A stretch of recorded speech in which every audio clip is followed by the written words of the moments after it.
La verdad es que muy emocionante, sí que es verdad que ayer estaba muy tranquila, pero hoy, bueno, pues a las puertas del ayuntamiento, ¿quién no se pone nerviosa? Estaba emocionada y he vivido un sueño. La verdad es que ha sido magnífico. Por supuesto, yo creo que es una gran responsabilidad porque ser fallera mayor de Valencia es un cargo muy importante, pero que también requiere de responsabilidad y compromiso. Pues yo creo que es lo mismo que les dije al jurado en su día. Creo que he adquirido valores de unión, de equipo y de responsabilidad y compromiso.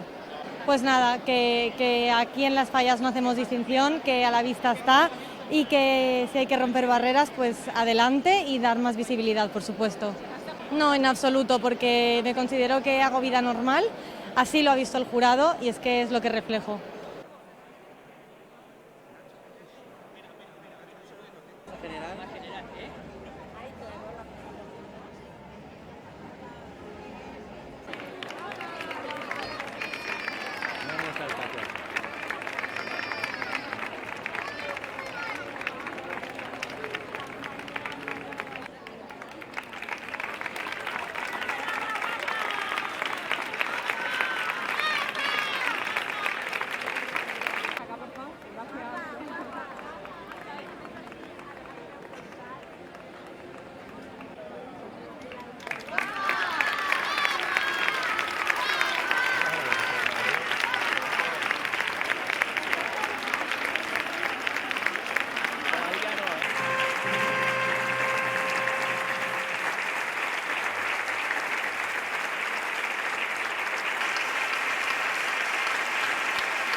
Esta és la primera vegada que estos 13 cors es dirigeixen a València a través d'una sola veu.